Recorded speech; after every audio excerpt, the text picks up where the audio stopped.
Hello and welcome to Classical Stuff You Should Know. I am here with two of my compatriots, Graham Donaldson. Hi. Sorry, I'm here. Yes. Yes, I hope he's here. And Thomas Magby.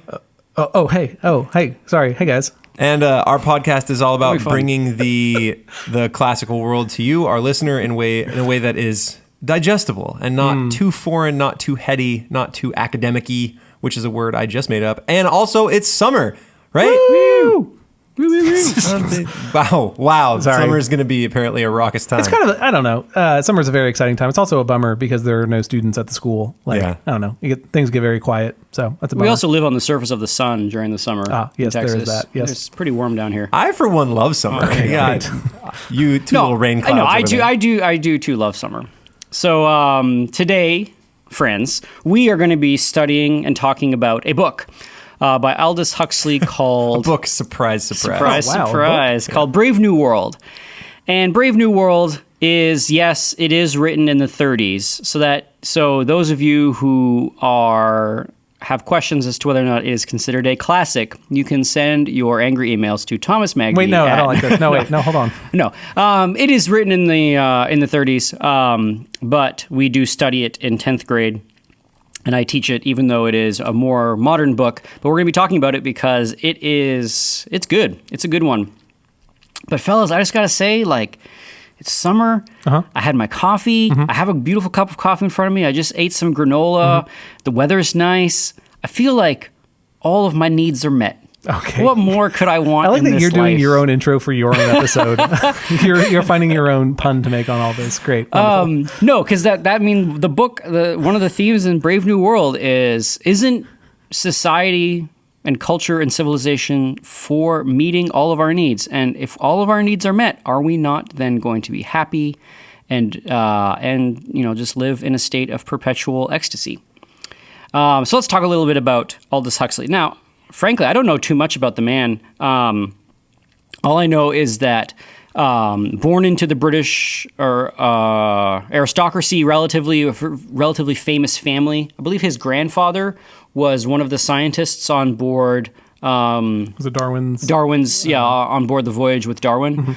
Mm-hmm. So he came from a pretty prestigious and scientifically focused family. I believe his father was involved at some of the highest levels of the scientific community. And for Aldous Huxley, he was very much sort of at birth was seen to be this a future member of Parliament. This sort of this aristocratic British bloodlines. Went to the best schools, but himself was quite sickly as a child and spent a good portion of his young life in bed and in convalescence and away from other children, reading a lot and uncovering a pretty deep and expansive love of botany and plants and medicine. And when one studies botany, one quickly studies genetics and or at least rudimentary genetics and the breeding of plants and the cross breeding and getting different characteristics and whatnot. And so he grew up in this kind of privileged aristocratic life, but one that was also had hardships. He was removed from friends and often sort of saw himself as this outsider because of his illness. And that comes up a lot. At least in Brave New World, it comes up in these characters who seemingly have everything that they want, but have this little gnawing sense that they're missing something. The one thing we're not going to talk about this podcast is sort of Huxley's own view on this world that he creates in this book, mainly because whenever I look into it, I always get conflicting reports. The book itself presents this view of future human life that is so absolutely miserable that everybody who reads it is like, oh my goodness, this is terrible. But Huxley himself always sort of gave mixed kind of back and forths over how he thought about it, if he thought it was kind of like an inevitable thing. Anyway, we're just not going to talk about it because I don't frankly know too much about it. Didn't he write something after Brave New World as this is what... Brave New World Revisited, which I've never read. Okay. Yeah, but so he has... how is it still a new world? Wouldn't that be like a brave world that we've seen before? A brave, half-charted world. Yeah. Anyway, so the book is essentially takes this question of we have the scientific method, and we're going to have to maybe define some terms today. We have science and we have technology. So maybe we'll start there. What's a good working definition of science, classically understood? What's science, maybe? What is science? The ability. So I'm going to mix it with empiricism. So that's fine. You might not appreciate that, but empiricism is what you can see. Yep. So you can study the world around you to learn things about it. Good. And by the time the scientific method is the idea that there can be certain inputs that lead to certain outputs, and we can test those inputs to determine the effects of them. Exactly. Yeah. Science, at its most basic element, is a methodology of being able to say something about something, being able to, and so, you do it by experiment. So you have a hypothesis. Man, I remember the whole scientific method. Our 10th graders always do whenever I ask them. And so because they know it, I've never had to memorize it whenever I'm teaching this. Step 1 is grant writing. Yes, exactly. Okay, good. Yeah, Receive grant. Establish research space. Research your new research. Don't repeat anybody else's. Step 3. Write more grants. Snarky Twitter feed. Yep. Step 3, snarky Twitter feed. Follow NASA. Step 4, publish paper. Step 5, gain notoriety. Step 6. Question marks. Step 7, profit. Step 6, get debunked. Step 7, associate professor. Perfect. But the method is a hypothesis, a method, an experiment, and then actually performing the experiment and then coming to a conclusion about something. Yeah. And if you apply this methodology to the world and to all these different fields of things that can be studied, we can slowly build up a database of saying what is about the world. So, what is about physics? What is about color, about light? You could say that science is the systematic seeking of the mind of God, right? I mean, I don't think many scientists nowadays say right. that. I mean, but yes, that's for the theologian. That's what you're in doing. the neoclassical sense, yes. Yeah, sure. Or that's what Aquinas would say, that knowledge is conforming your mind with reality. So he would take it that theological way. It's true. So we have science. We have this methodology of saying what is about the world. And then we also have her handmaiden, technology. And technology, the good definition of technology is an artifact created by a human. And what I mean by artifact is it's something that is, maybe tool is also a word, but technology is a thing that is being created by a human being for a function. So like a rock on the ground is not an artifact, it's just a rock. As soon as you take that rock and start using it for things, hammering nails into boards, you've turned that rock into an artifact. Sweet tech. Yeah. What you've applied to it. Hot new gadgets. Exactly. Is you've applied an idea, and then you've applied, an understanding about the world that the sharp piece of metal driven into wood is going to stay there. And so you've now have this technology, however rudimentary. So Huxley has this idea, and he says we have science and we have technology, and in the 19th century was the heyday of this idea of scientific progress, that mankind is progressing towards some kind of ideal. And before in the podcast, I know we've talked about, I've read from... that quote from the World Fair? From the quote from the World Fair by Prince Albert, married to Queen Victoria, about, this World Fair at Crystal Palace, about sort of the destiny of mankind, that through science and technology and innovation, we are going to bring mankind back to the Garden of Eden, back to some sort of place of sort of perfection. And Huxley has this idea, and he begins to look at kind of the zeitgeist around him in the early 20th century, so a generation after Prince Albert. And he's sort of looking at the zeitgeist around him of what he sees the sort of fashions of humanity moving towards and sort of the spirit of the age. And he says, if we allow science and technology to sort of progress, what kind of civilization could we envisage in 2,000 years, in some sort of silly timeline in the future? What kind of humanity could we envision? And then this book, Brave New World, is his attempt to give an account for if mankind allows his desires, coupled with technology and the increase of his powers, to mold a civilization that caters to everything that we think we want, what kind of civilization would we have? And so this book is his sort of thought experiment in doing that. So some of the zeitgeisty things that he's looking at, and some of the things that that he's looking at is the advent of eugenics and the advent of genetic manipulation. So eugenics, the idea that if you breed, you can breed in or breed out of human beings certain characteristics based on your understanding of genetics, and so and then the other thing that is sort of takes a lot of prevalence in this book is prophylactics, is contraception.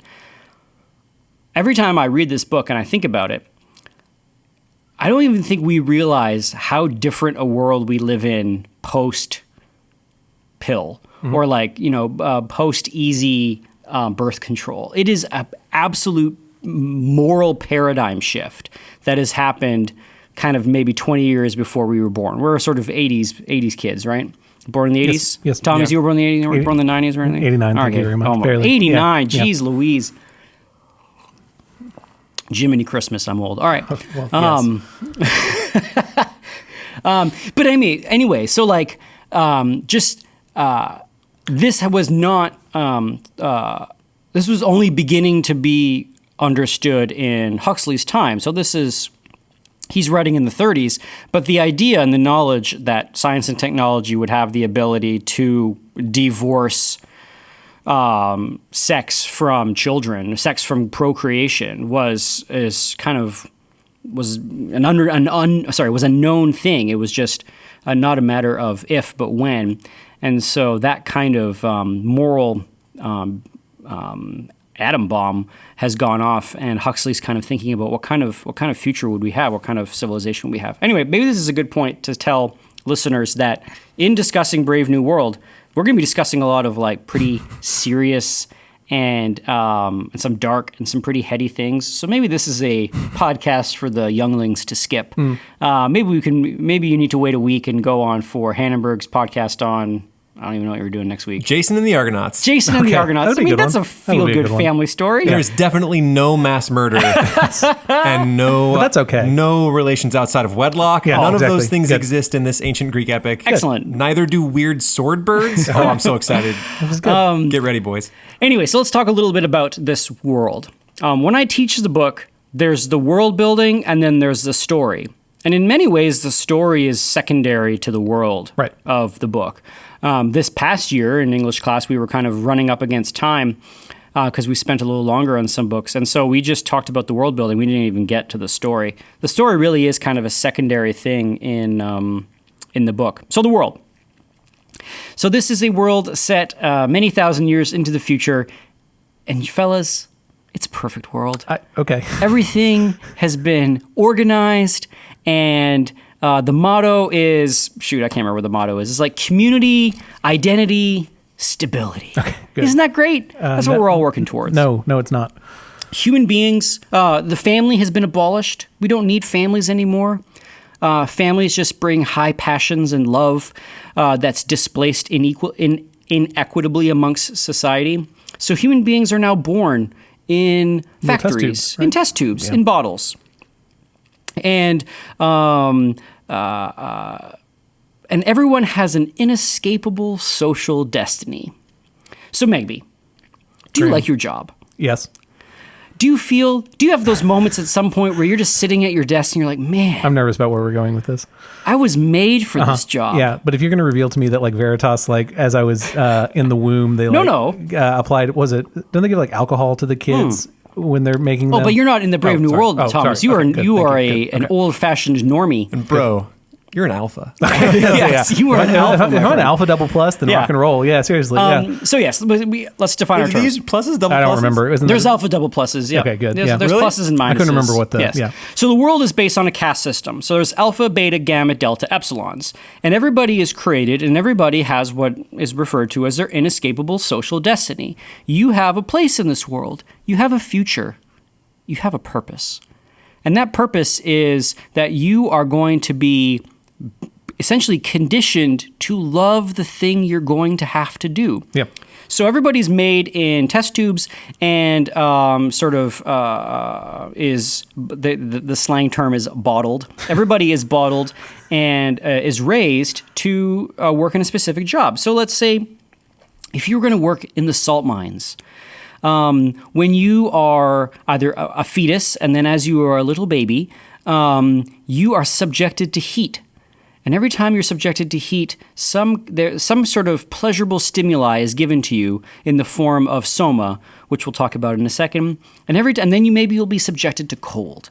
And every time you're subjected to cold, some sort of unfavorable stimuli will be put upon you, like radiation or some sort of ways that make you feel nauseous. So that you always associate cold, bad, hot, good. Because your inescapable social destiny is you're going to work in the hot salt mines. Yeah. So there's going to be some point when you're in those hot salt mines, you're like, man, I flipping love the heat. And I pity those fools who have to work in the cold. That's right. Yeah. I feel like I was made for this job. Or if you're going to be working fixing airplane engines and hanging upside down all day, well, when you're a little baby or a little fetus, same kind of thing. They'll hang you upside down and shoot you full of some kind of like dopamine rush that you associate upside down with awesome.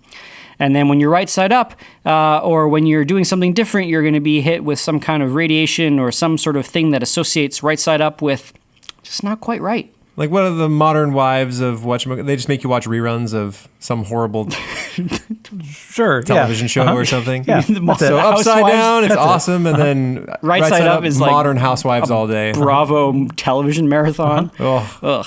Anyway, because everybody has a job and a role that they need to fill. So you have a place that you're going to fill, and you're actually bred and conditioned to love it.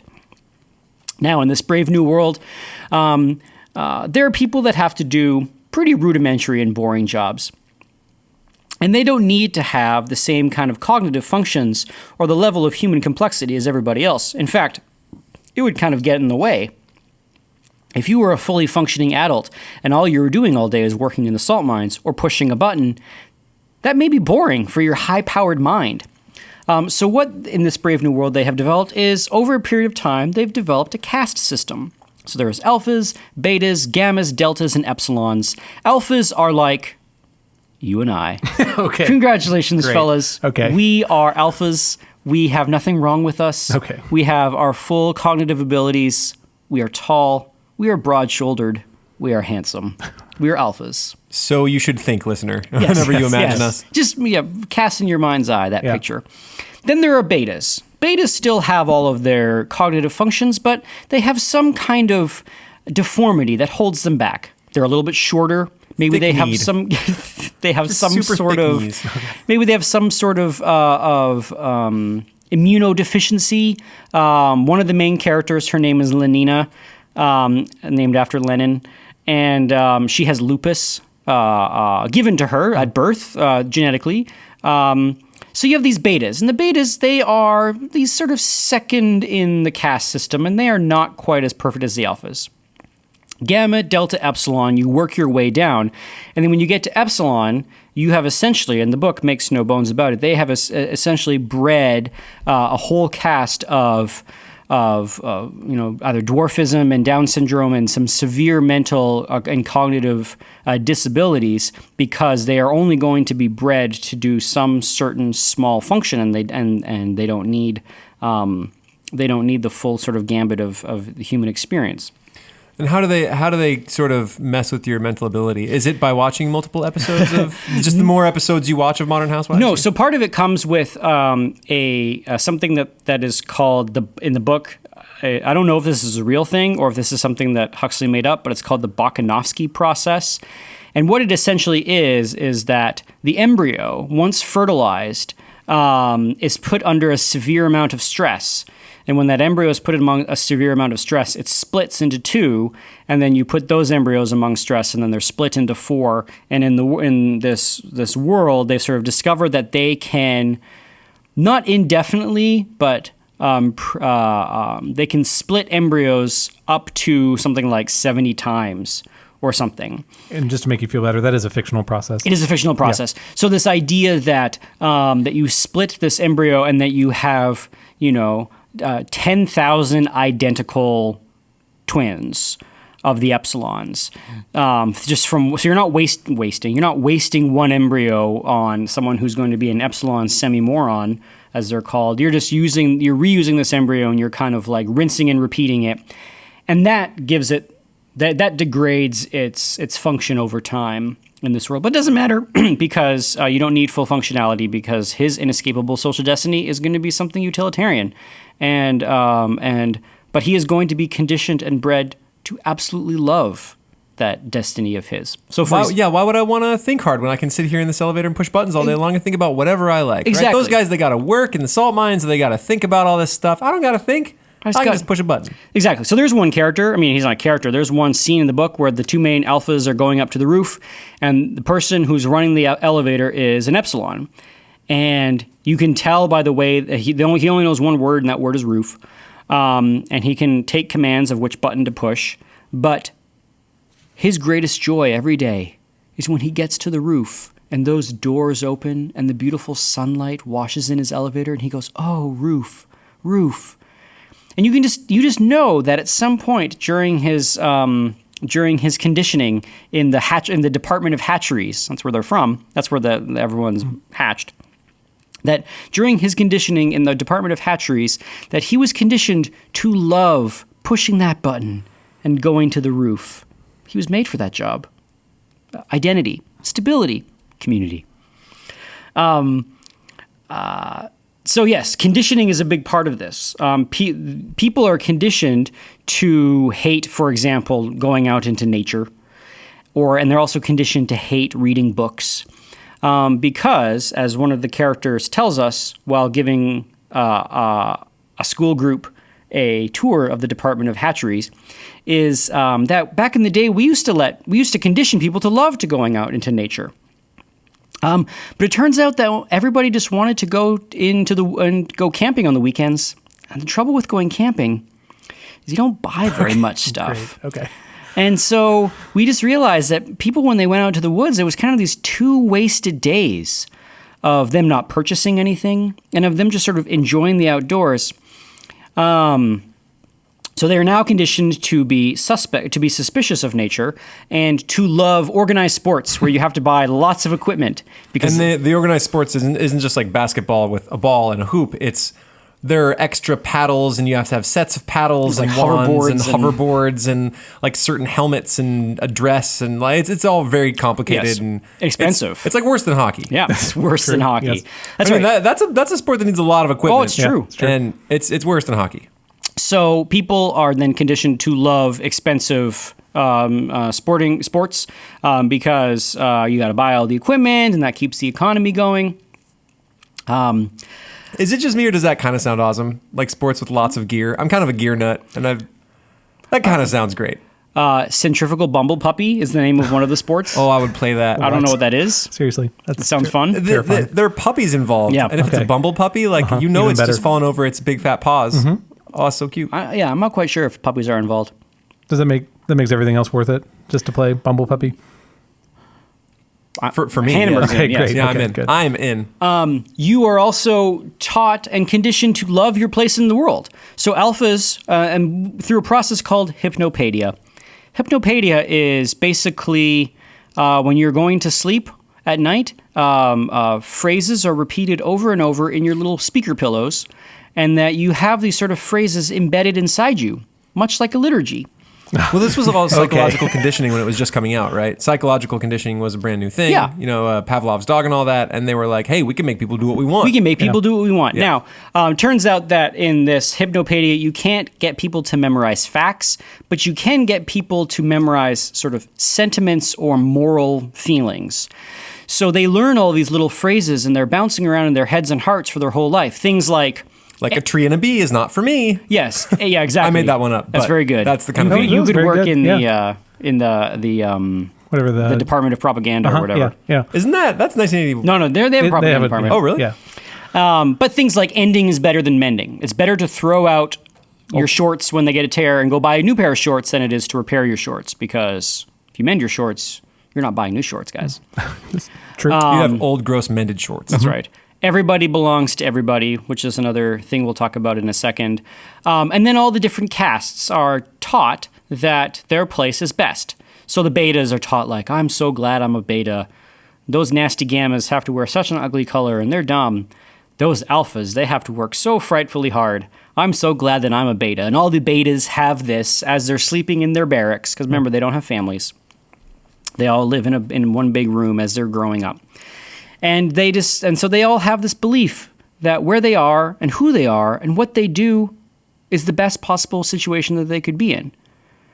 And everybody in the world has this place and has an identity and has a place to fit into this machine and to be useful.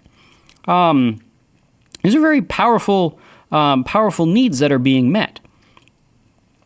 Whenever there's problems, they do have something called soma. And soma is probably one of the most famous things to come out of this book, because it is such an interesting, it's because it's sort of a kind of a powerful metaphor. But what soma is, it is the perfect drug. A little bit of soma just takes a little bit of that anxiety or a little bit of that edge off. A lot of soma, and you go into basically a blissful holiday. Huxley, although I don't mention this to the students, but Huxley kind of, in other writings and in this book, basically talks about when you take too much soma, it's essentially like the height of like sexual climax extended in chemical form. So this is what soma is doing into the mind. So you have a small bit of it, but if you take a lot of it, you're sort of at this euphoric, brain absolutely washed in dopamine and any sort of stimulant. And soma is used as it is put in everything. It's in your food. It is something that is just people socially take when there's various characters in the stories, and whenever they have a problem or wherever they're like, oh man, so-and-so doesn't like me. The friend's like, you just take a little bit of soma, go home, watch some Netflix, you'll be fine. So soma is yes, it's this, it's used whenever, so the conditioning doesn't work, or if ever anybody has a bad day, or, and this isn't a perfect world, accidents still happen, people still die, there are still things that may be considered, not so psychologically comforting. Well, you just take soma. It has no negative side effects. It has no hangover. If it's addictive, everybody's addicted to it. So if everybody's addicted to it and it has no negative side effects, and it's plentiful. Is it actually even like a social problem? It's not going away. It's the caffeine. I was about to say, says Donaldson as he drinks his coffee. Coffee. Yeah. He's literally drinking coffee right now. Okay, great. So anyway, so you have soma, and soma is the thing that is the great smoother, the great equalizer. In this world, so there's no more families. In fact, the family is seen as kind of like this dirty, gross term that if you call somebody a father, you're essentially calling somebody, it's like the equivalent of saying something is a poop. If you call somebody a mother in the world, that it has a much sort of grosser scatological interpretation along with it. They are considered... Because childbearing is really not a... It's not clean. It's not a good-looking process. Tidy. Yeah, it's not tidy, and test tubes are. Right? And yes, exactly. And they're controlled. Yeah. And everything can be, can be planned and organized. So the vast majority of women in the Brave New World are sterilized. They don't need them bearing children. They don't want them bearing children. But a very select few are not. And their eggs are harvested and then are used in the hatchery process. The sexual ethics of the Brave New World is that everybody belongs to everybody. There is no marriage. Any kind of relationship that lasts for a long period of time is looked on with suspicion, because problems arise when feelings are isolated are localized. So if somebody loves somebody too strongly, well, they are going to make decisions in their life that are A, unpredictable, and B, maybe not necessarily beneficial for the whole. For example, I love my wife.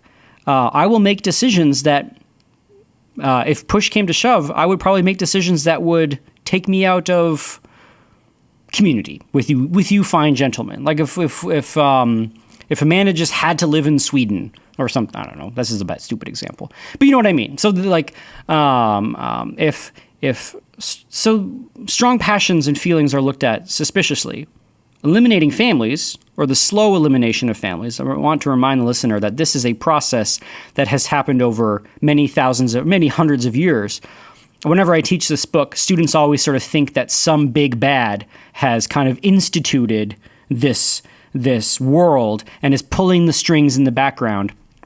But that's the 1984 book, not Brave New World. Maybe we'll talk about how the legacy of those two books towards the end of the podcast.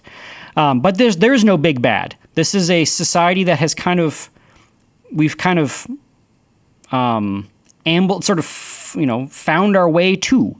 It wasn't this great plan. It was essentially, what do human beings want? Well, what are problems that human beings have? Hate our job. Don't have enough sports equipment. Yeah, don't have enough entertainment. We hate our job. What if we made everybody love their job? What else do human beings want? Well, we want to have sex with everybody. Okay, fine. What if we just create a world where everybody could have sex with everybody, no problem? Oh, okay.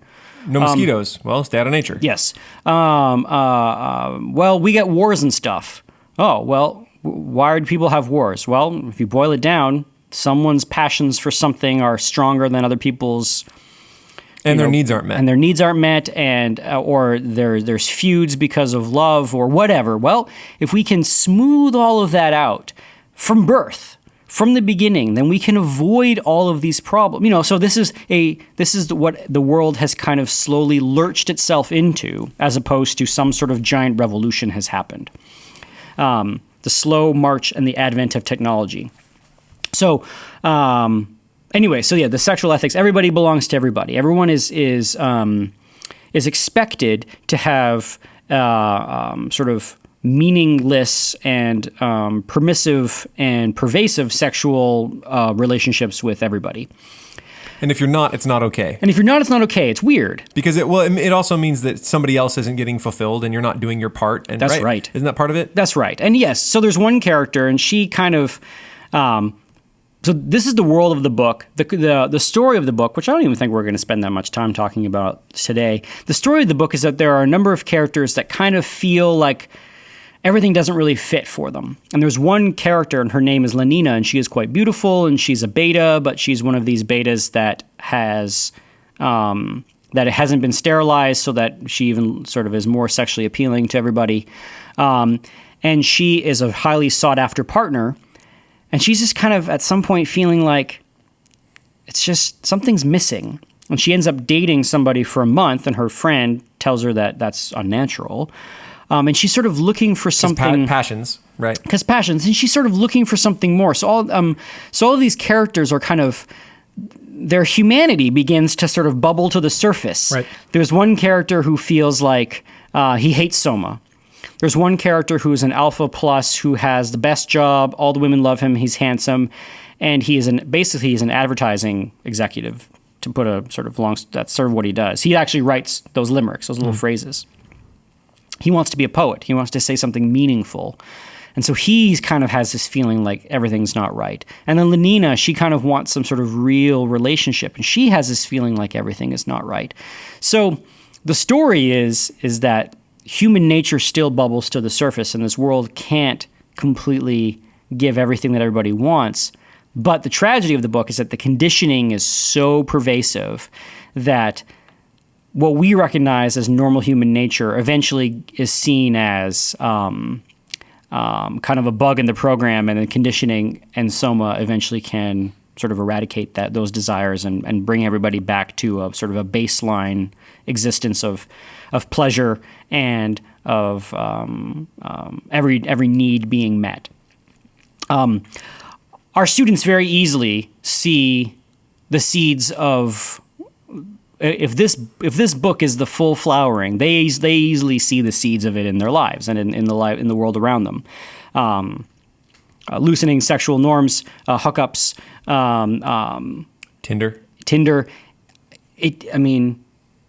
it takes 4 or 5 questions in a class to actually remind the student that, oh yeah, sex is about babies, right? Because they have been so decoupled in sort of our modern understanding or our modern culture that sex and child rearing are almost seen as completely different categories altogether and have no crossover in terms of just average conversation. This would not be so 100 years ago, even before. So before, technology has made it where we can decouple the act of sex from the moral responsibility of family. Anyway, soma is also something that students very easily gravitate towards. As I've been teaching this book for the past 7 years, more and more, it used to be kids would talk about drugs, but now kids talk about cell phones. And kids talk about technology, and it's amazing. Our students, not just our students, but students and this generation know so much about dopamine, just the concept of dopamine and science and technology. Like we never knew this stuff when we were kids, but they just know the idea of like the science of addiction with screens and chemicals. Just it's I guess it's just sort of more talked about in. Anyway, so they are quick to draw those connections to that and see the sort of seeds of this. So this is essentially the world. I'm trying to think if I'm missing any other big pieces of it. No. I mean, unless you want to talk about the people who are kicked out of the society. Well, yeah, as the story goes on, there are people that just don't fit in, and they eventually get kicked out to this sort of like island of misfits. Yeah. But another thing is that this world is... You have to sort of read between. You have to pay a lot of attention, but you realize that the upper castes are white Europeans and the lower castes are Asian and black. And there's definitely sort of a racism element to this story going on. The idea being that one group of people arrived at the technology first and then was able to use that technology to enrich themselves and screw over the other, and then that die was cast, and then society has sort of moved along that trajectory. So you have this a huge racial divide where the lower castes are other races, and then the upper castes are European, white European. So there's that element, and then there's also the sort of the objectification of women. Women in the book are talked about as essentially, actually a lot of the slang terms to talk about how attractive a woman is are either terms about like a machine, like look how pneumatic she is. That's sort of one term, or some sort of apparatus that the female form and the female person is purely an object of sexual desire, period. And that the commingling of sexuality and motherhood and family is no longer though there has been a sharp divide between those two things. In the Brave New World, you don't age. Everybody sort of hits the perfect like 27 to 32 and then stays there until their bodies fall apart and they die. So from when you say to this, when you sort of look at it, you say, listen, here's the world where a lot of what do students have anxieties about? Am I gonna be able to like find a place in this world? Am I gonna have a job? Am I gonna have some sort of meaningful existence? Well, yes, you will.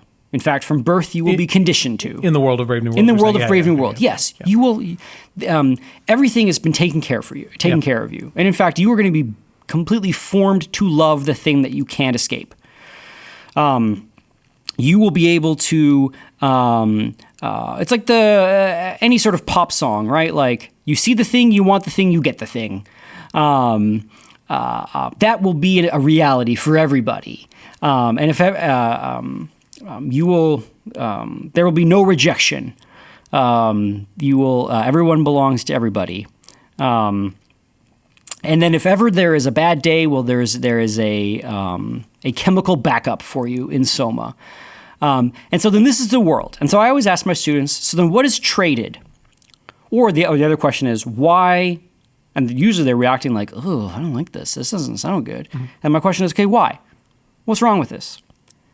And how is this book anything other than the conclusion, than the logical conclusion of what a lot of our sort of cultural zeitgeist is telling us that we want?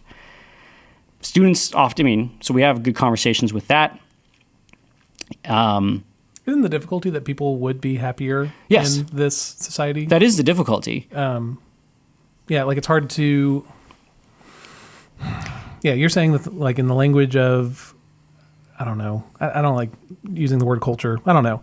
It's hard to like criticize what's wrong with it is my thought number one. But then thought number two is like nothing will keep us from going in this direction. Yes. Like there's no one who's standing up and being like, we should have less pleasure, or you know what I mean? Like, and the worst part is that the people who like, the main character leaves and goes to this island of misfits thinking it's going to be some sort of paradise of true humanity. And it's not, it's kind of crappy. It's not. Like they don't have very many resources and families are broken and food's bad. Women get left and the food is bad and there's a lot of superstition and it's hot and there's no air conditioning and it's not a great world, and he doesn't want to stay there either. And so Aldous Huxley doesn't just present the one side, like this is where we're going, we should definitely stop. He says, well, here's the alternative, and it isn't that great. Yeah.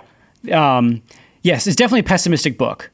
I think for the student, why I think it's important to teach it is that it does confront them with the seeds of ambition and the seeds of culture, or the seeds of sort of this progress towards what.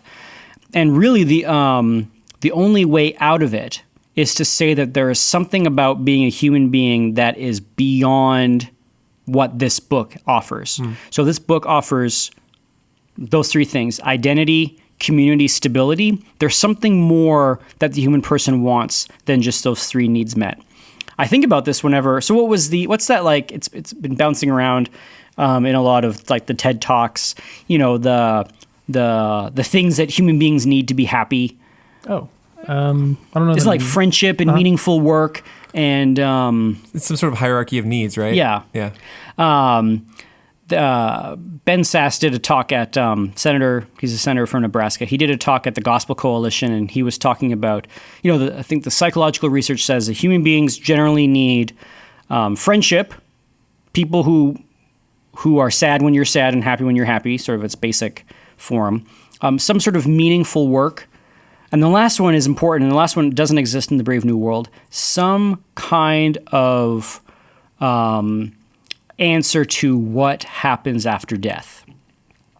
Some kind of answer to, it's not just like how do you make sense of suffering, but it's more how do you make sense of mortality. So that's one thing that they don't have in the Brave New World. In fact, they shy themselves away from death. They isolate death, and they condition you to actually not think about it. So for example, when there's a tour group of little kids at a hospital and someone dies and the kids see it, and so they're immediately given so much chocolate ice cream so that they sort of associate this sort of somewhat traumatic experience with ice cream and soma and, sort of pleasure and all that kind of stuff. So what we try to talk about with the book is that this is an unnatural vision of humanity, that the students have a repulsion to it, but they can't easily say why they don't want the fruit of what this world is giving them. Because they do want the fruit of it. Because they do want the fruit of it, right. But there's something that there's a lack of freedom, or there's something that doesn't deal with maybe some sort of spiritual sense or some sort of transcendence of the human person that needs. But there isn't really a lack of freedom. If you want to go to the exactly, I know. If you want to go to the reservation, you can. If you want to take a holiday and be on drugs, you can. Yep. You want to go to the forest, absolutely. You're just alpha. Not going to like it as an much. alpha, right? As an alpha. Mm-hmm. But the betas and gamma, the gammas, deltas, epsilons don't even have. They didn't only have the tools to be able to think beyond their conditioning. They are essentially subhuman. They are in the realm of instinctual animal. Like they don't have the same rational faculties, or at least as Huxley presents them. Yeah. They don't. But you are pretty free in a lot of ways. It's true. To do what you want to do. So what's missing? Yeah, that's the big question. It's the big question. Is what is missing, and why does everybody get a little like humanity? Yeah, there's but no what humanity. is it? So there's a scene, I think toward the end, where a bunch of Epsilons are about to get their soma, and I forget which character's like. It's John. It takes the soma and throws it out to start a revolution. He wants to free them. He wants them to like rise up and exactly like overthrow the system, and they don't want to do it. Like they are pleased with their station in life. They're not allowed to consider it being different. Like they're not being treated as humans. They're not being treated as people. Yeah. This book often gets talked about in the same sentence as 1984.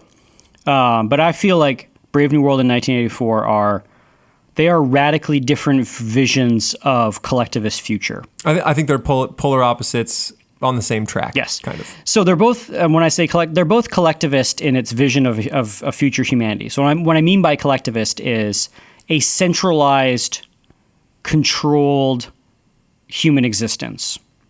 So with this one, it is a controlled. It's basically a honey trap, right? Is what it is. So it is an existence where all of your physical needs are met, and the trade-off is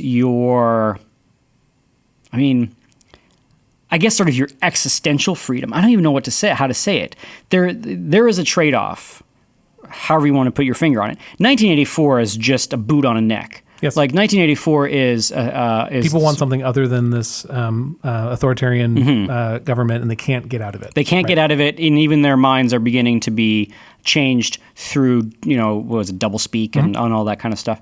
And I always chuckle whenever I read some sort of think piece, or a lot of people say, "Oh, we're living in a 1984 world," and I don't see it. Not yet. I don't see it. We'd live not a Brave New World.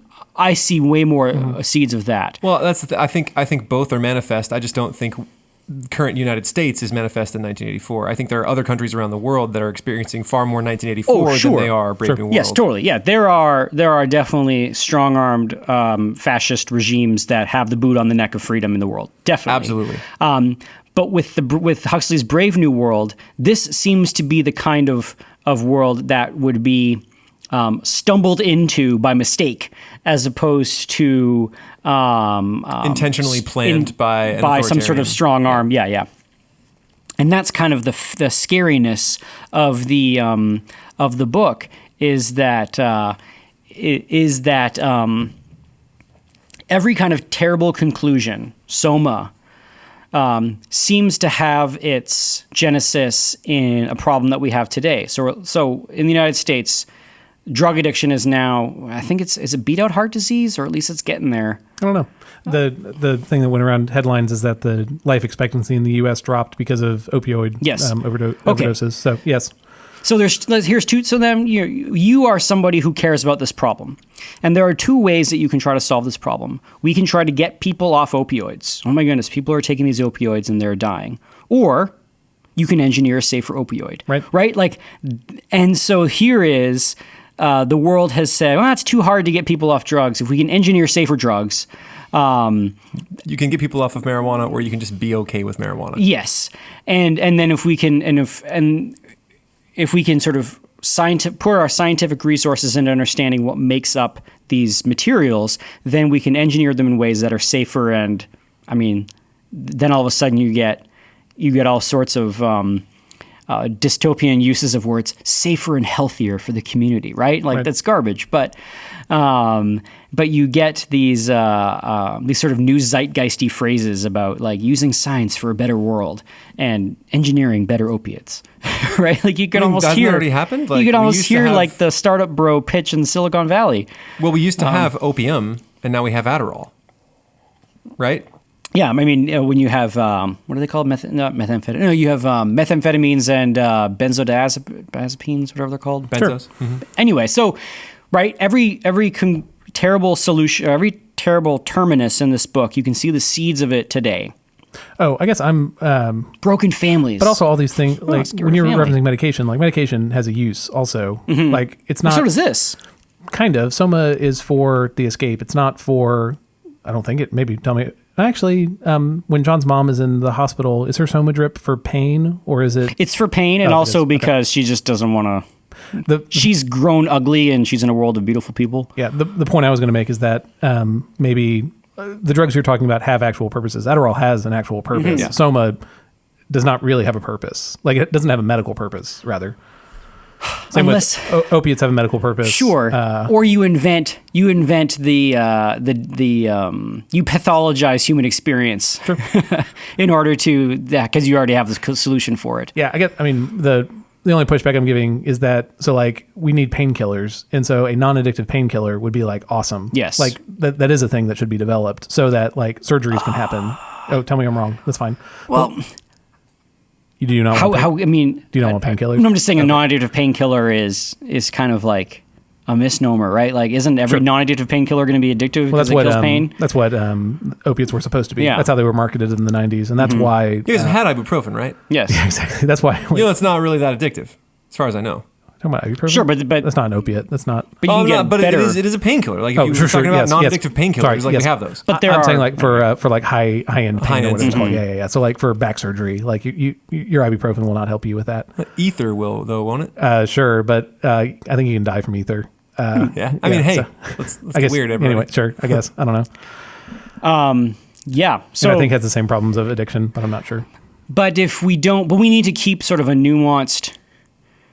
I guess my point is if we lose an idea if we lose an idea of health that does,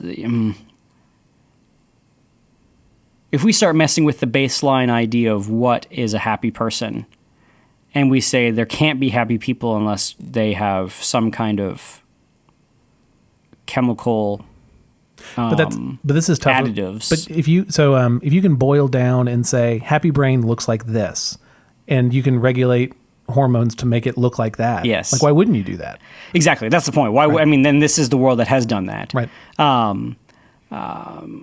Why? Because there are really hard ways to make people happy and like live good lives, and like the Ben Sass thing you're talking about.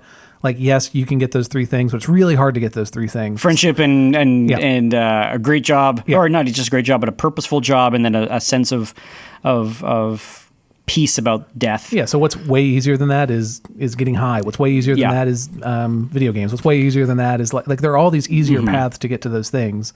And so we should lift up those hard things and say they're worth going after. But you almost have to lift them up because no one naturally is going to say, "I want to do hard things to get good results." Yes, like it hurts. But if we continue to perfect the easy path, yes, then it's the easy path to, and maybe this brings us back to abolition of man. It's an easy path to something that is no longer human as we know it, human as we recognize it. Right. And there are probably people who would make that trade. I think there are lots of people who would make that trade. Yeah. Yeah. Why wouldn't we make that trade? Because we would no longer as classical be people, human. As Christian men, why wouldn't we make that trade? Yeah. When you say there's so many parts of the trade that I'm having trouble differentiating them. Like, again, the one part of why would you not genetically modify people to like be nicer in the future is that's disrespecting their humanity. It's fundamentally changing what it is to be a human. Why don't we bliss out and escape from the world is because we're supposed to like make this world better. You're supposed to,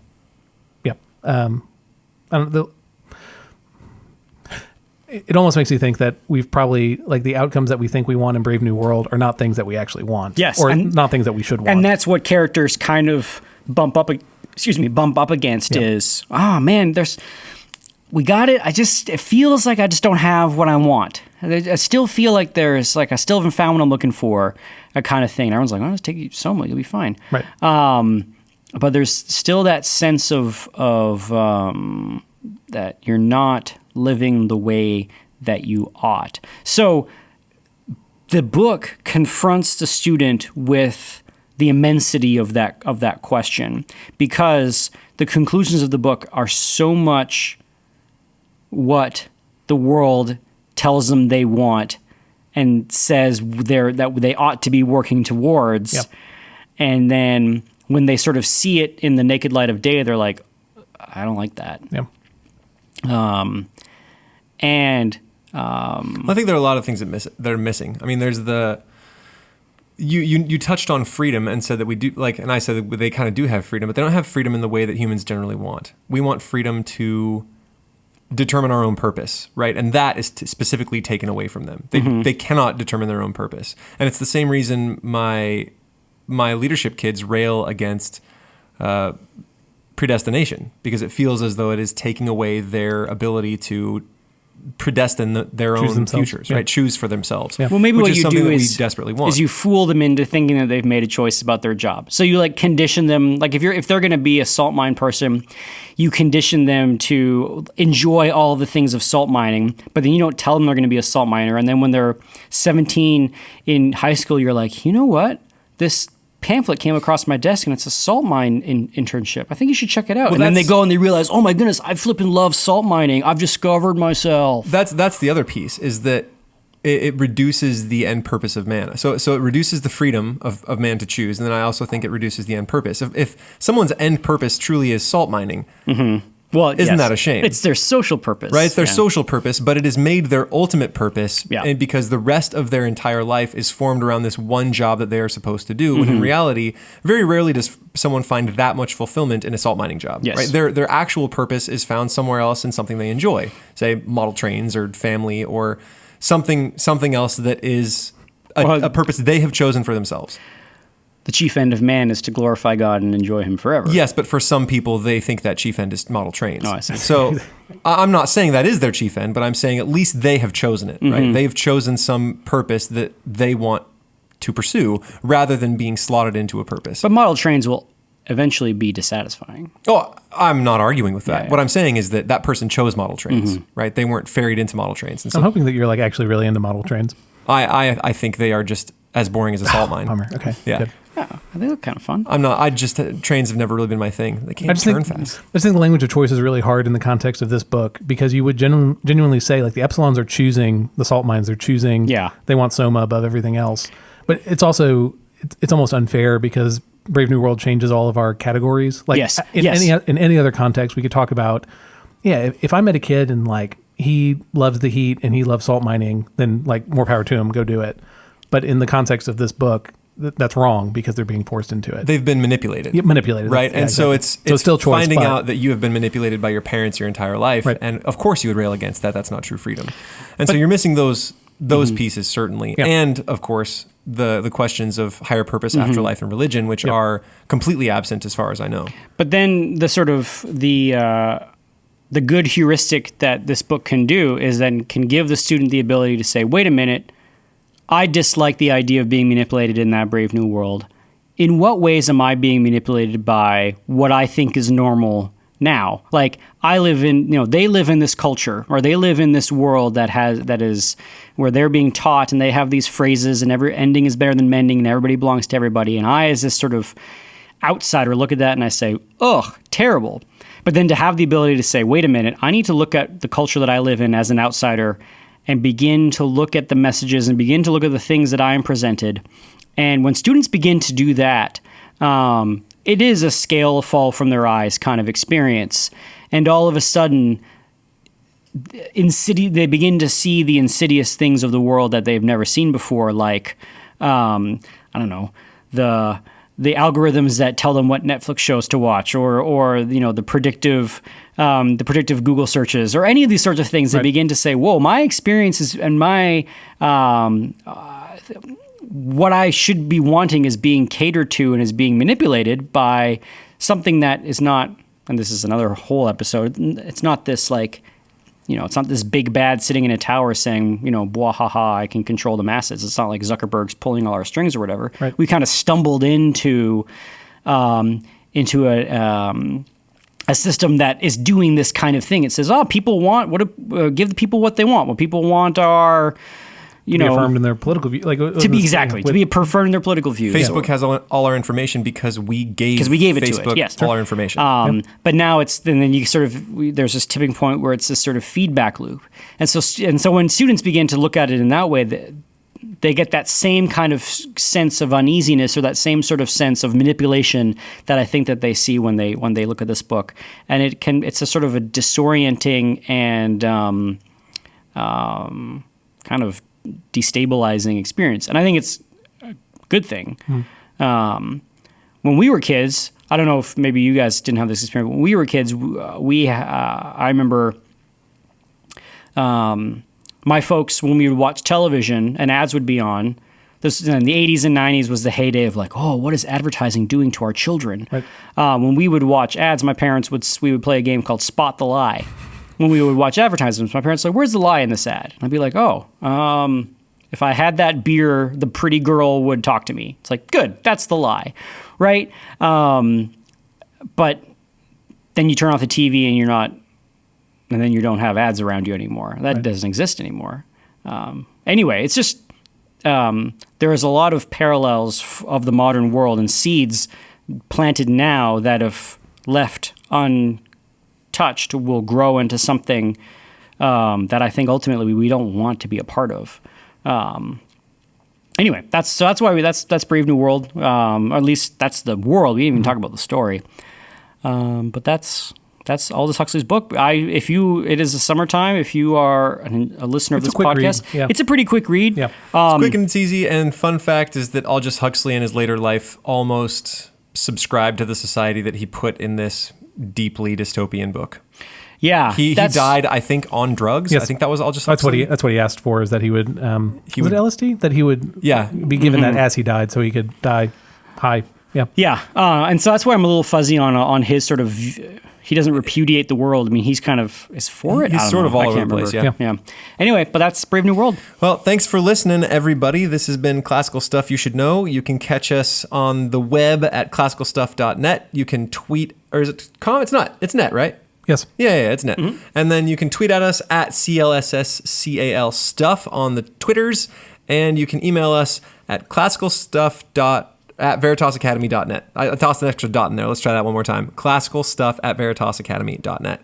And we'll try to get back to your emails. It's summer, so we might be a little bit better with that in the upcoming months. And we do read everything that's sent to us, even if we don't have a chance to reply to it all. So send us something, and this is the boys signing off. Bye-bye. Bye.